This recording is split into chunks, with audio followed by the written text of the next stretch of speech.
नमस्कार, निशा ओझा नाम है मेरा। आप DTW 24 न्यूज देख रहे हैं। हम लगातार आपको 10 दिन से दिखा रहे थे कि जो 94,000 शिक्षक अभ्यर्थी हैं, वो अपनी मांगों को लेकर के पटना के गर्दनी बाग में बैठे हुए थे। उनकी मांग इतनी सी थी कि ओपन कैंप के जरिए उनकी बहाली हो और उनको नौकरी मिल जाए, रोजगार मिल जाए, जिसको लेकर के सुप्रीम कोर्ट ने भी फैसला दे दिया था।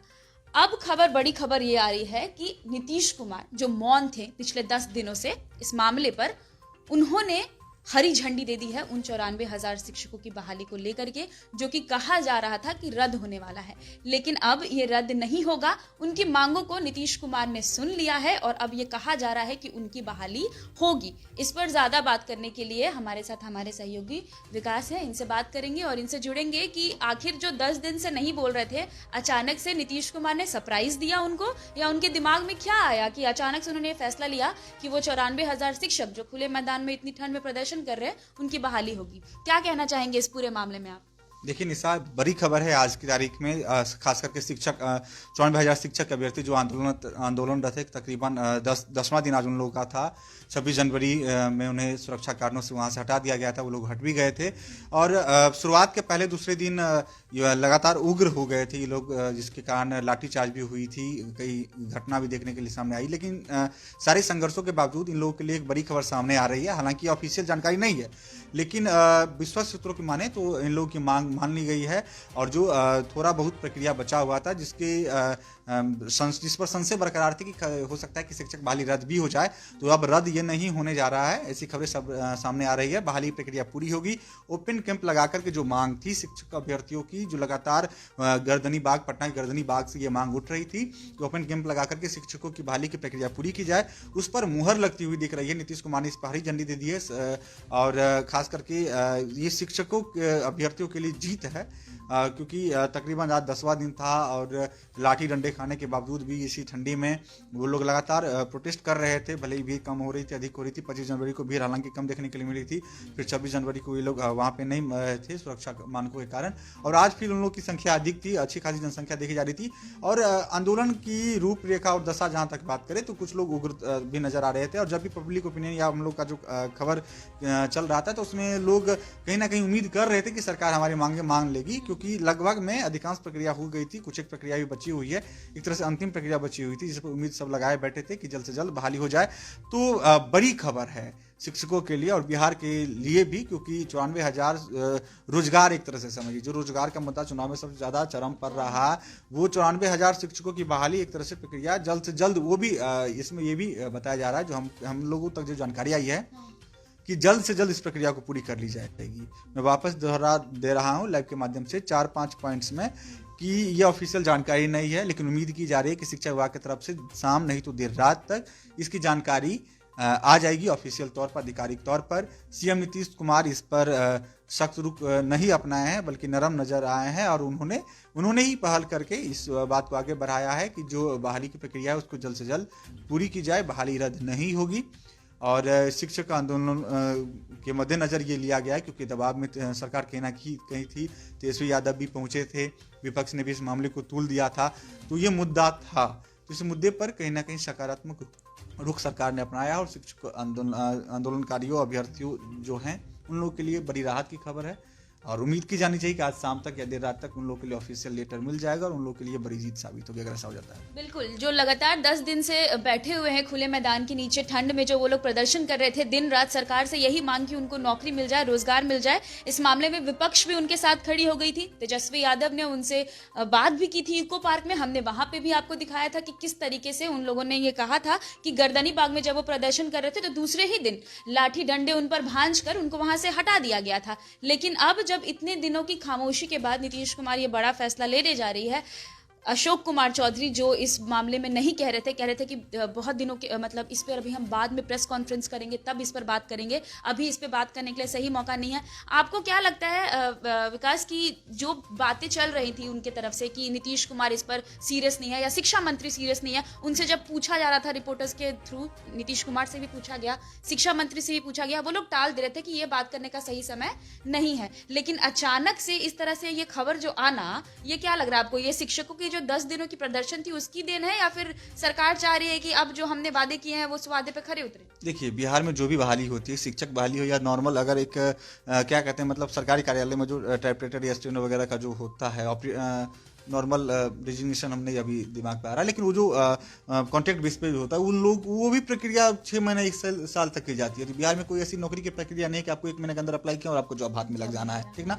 इलेक्शन से ठीक पहले शिक्षा विभाग की तरफ से नीतीश कुमार लगातार सोशल मीडिया के माध्यम से लोग मतलब शिक्षक अभ्यर्थियों को वेल नोटिफाई कर रहे थे कि कब क्या होगा, क्या प्रक्रिया हो रही है, वो ईजिली हैंडल कर रहे थे शिक्षक अभ्यर्थियों को सोशल मीडिया के माध्यम से। आमतौर पर ऐसा नहीं हुआ था बिहार में कभी कि शिक्षा विभाग के निदेशक या कोई मतलब अधिकृत व्यक्ति आपको बता रहे हैं इजीली सोशल मीडिया पर कि भाई कब एग्जाम होना है, मतलब क्या कब फॉर्म फिलिंग होनी है, किस तरह से आप फॉर्म फिलअप करें, आप उम्मीद ना हारें। इस तरह की उम्मीदें भी नहीं मिलती रहती पहले। तो निदेशक रंजीत कुमार शिक्षा विभाग के निदेशक वो भी निशाने पर थे आंदोलन में। तो उन लोग वो अपने हद से बेहतर कर रहे थे कि उन लोग के दिमाग विभाग के नज़र में, सरकार के नज़र में था कि हमें बहाली करनी है। लेकिन वही चीज़ कि कोई भी प्रक्रिया बिहार में हो जी है कि तुरंत जल्द हो ही जाना है। अभी शिक्षक बहाली की जो प्रक्रिया है लगभग में 70-80% का जो काम था वो हो चुका था, और इस चीज़ को रद्द करना सरकार के लिए भी कहीं ना कहीं घाटे का सौदा होता कि फिर से बहाली होना, और एक तरह से जो शिक्षक अभ्यर्थी है उनका भी मनोबल भी टूटता है, क्योंकि स्वाभाविक है कि आपके क्राइटेरिया पे, आपके मानकों पर, आपकी पात्रता पर उन्होंने फॉर्म भरा है, वो मेरिट लिस्ट में आए हैं, उन्हें नियुक्ति पत्र मिलना है। तो जब आपके सारे कंडीशंस को उन्होंने फॉलो किया है, उसके बाद वो आंदोलन पे आए हैं, विवश हुए हैं, तो सरकार भी जान रही थी कि भाई ये भी नहीं था कि कहीं घोटाला था नहीं, कहीं पे घपला था नहीं, ये था कि प्रक्रिया में देर हो रही थी, टेक्निकल कुछ पेच था जिससे सरकार होता है समय रहते पहले ये काम कर ले, पहले वो निपटाएं।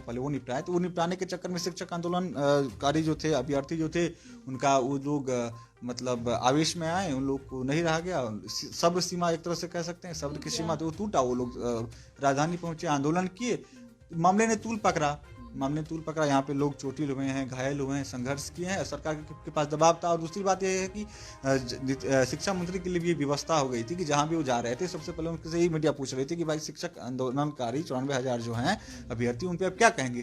तो सिंपल सा यही कह रहे थे, नो कमेंट, हमें इस पर अभी कुछ कहना है, अभी कुछ नहीं कहना है। तो ये व्यवस्था कितने दिनों तक चलती, विपक्ष इस मुद्दे को कैश कराने में सफल रही। आप देखे थे किस तरह से उन्होंने तेजस्वी यादव ने डीएम को कॉल लगा करके परमिशन के बारे में बात की थी, वो वीडियो बहुत वायरल हुआ था। तो ये सरकार पे कहीं ना कहीं दबाव अच्छा खासा बनता जा रहा था। तो इन सब चीज़ों को समाकलन कहीं ना कहीं उनको बहाली करना ही था। एक तरह से ये भी कहा जा सकता है कि प्रोटेस्ट किया और सरकार ने मान लिया। सरकार को बहाली करनी, सर देखिए एक तरह से ये बोल सकते हैं कि मतलब कील चुभ जाना और शहीद कहलाना, वो काम सरकार ने किया है। सरकार अपने नज़र में ये भी पॉजिटिविटी लेगी कि हमने मान लिया, आपको करना ही था, वो चीज़ आपको करना ही था। आप देर कर रहे थे, इन लोगों ने प्रेशर क्रिएट किया और आपने मांग लिया। सरकार के लिए अच्छा वेल एंड गुड मौका था कि हाँ भाई आप लोग ये हमने मान लिया, आप हमारे समर्थन में हैं। दूसरी बात, शिक्षक, ये सर्वविदित है कि शिक्षक जो नियोजित शिक्षक थे, जो आंदोलन कर रहे थे चुनाव से पहले भी वेतन वृद्धि वगैरह को लेकर के, वो सरकार के विरुद्ध थे, सरकार की नीतियों के विरुद्ध थे, क्योंकि वो चाह रहे थे कि हमारी वेतन वृद्धि हो, हमारे काम में जो 10-12 प्रकार के काम हो जो शिक्षकों से करवाया जा रहा था उसमें मिनिमाइज हो, वो सब चीज़ें हो। तो उसके कारण वही कारण था कि चुनाव में जब वोटिंग हो रही थी, ये बात पे भी चर्चा हुई थी कि पोस्टल बैलेट जो हुआ था वो मोस्ट ऑफ नियोजित शिक्षकों का था, प्रोफेसरों का था, वो सरकार के अगेंस्ट गई थी। तो ये भी लोग आशंका में थे, भय में थे कि क्या पता सरकार इस बात पर भी नाराज हो कि नियोजित शिक्षक सरकार के विरोध में है, शिक्षक सरकार के विरोध में है। तो इन सारी बातों का खामियाजा शिक्षकों का, शिक्षक अभ्यर्थियों को या नियोजन प्रक्रिया पर भी पड़ सकता है। तो ये सारी बातों को लेकर के संशय था। बीच में खबरें आई थी कि नियोजन प्रक्रिया रद्द भी हो सकती है, बार बार केस हो जा रहा था, उस पर स्टे लग जा रहा था। तो इन सारी प्रक्रियाओं से दूर हटते हुए, सारे वाद विवाद जो है इन सब चीज़ों से दूर हटते हुए सबसे अच्छे और सकारात्मक खबर खास करके शिक्षकों के लिए है, जो समाज को कहीं ना कहीं दिशा देते हैं शिक्षा के माध्यम से, कि सरकार ने अभी हरी झंडी दी है। बहाली प्रक्रिया को रद्द नहीं किया जाएगा, ओपन कैंप के माध्यम से जो मांग थी उसको मान लिया जाएगा, उस बहाली होगी। और ऑफिशियल लेटर उम्मीद की जा रही है कि आज शाम हो या रात तक जारी कर दी जाएगी। और कह सकते हैं, वही चीज़ मैं फिर से दोहराऊंगा कि कील चुभना और शहीद हो जाना। सरकार ने अपना क्रेडिट ले लिया है कि भाई हमने आपका मांग मान लिया है। शिक्षकों ने वे भी तरीके से आंदोलन को अंजाम दिया। अंजाम दिया है, दिशा पर ले गए। क्योंकि पहले दूसरे दिन थोड़ा वाद विवाद अधिक बढ़ा था, कई लोग घायल भी हुए थे, चोटिल भी हुए थे, लेकिन उसके बाद उन लोगों ने संभलने की कोशिश की थी। जो लोग उग्र बयान भी दे रहे थे सोशल मीडिया पर या मीडिया के माध्यम से, तो उन लोगों को रोकने की कोशिश की जा रही थी और सरकार के विरुद्ध कम जाने की कोशिश की जा रही थी। ये भी आप नोटिस कीजिएगा कि जब भी वो जितने भी शिक्षक बयान दे रहे थे पिछले एक या दूसरे दिन की घटना के बाद, वो कहीं ना कहीं सरकार के प्रति नरम नजर आ रहे थे। उन लोगों को भी उम्मीद थी कि सरकार हमारी मांग मान लेगी। हाँ। जी, पॉजिटिव थे बिल्कुल। मैंने लगातार 10 दिनों तक उनके बीच जाकर उनसे बात करी है, सारे शिक्षक अभ्यर्थियों से। सब अगर ज्यादातर लोग उग्र हो रहे थे कि नीतीश कुमार क्यों नहीं सुन रहे, शिक्षा मंत्री क्यों कुछ नहीं बोल रहे हैं, तो उनमें 50% ऐसे भी थे जो बड़े पॉजिटिव थे कि सरकार को हमारी सुननी ही पड़ेगी, हमें हमारी बहाली ओपन कैंप के जरिए करानी ही पड़ेगी। तो अब ये उन सभी के लिए खुशखबरी है कि नीतीश कुमार ने उनके बहाली को लेकर के हरी झंडी दे दी है। विकास जी ने आपको बताया कि किस तरीके से सरकार जो है इन पूरे मामले पे नजर जरूर रख रहे थे, खामोशी बनाए हुए थे, और अब उन्होंने इसका अच्छा खासा उपयोग किया है। आपको एक बड़ी खुशखबरी सभी उन 94,000 टीचर अभ्यर्थियों के लिए। तो ये अभी का बड़ा अपडेट था जो हम आपके बीच लेके आए थे, और तमाम खबरों को देखने के लिए आप हमारे चैनल के साथ बने रहिए। कैमरे के पीछे विशाल है, जिनको थैंक यू बोलना जरूरी है, और हमारे साथ बने रहिए। बहुत बहुत शुक्रिया।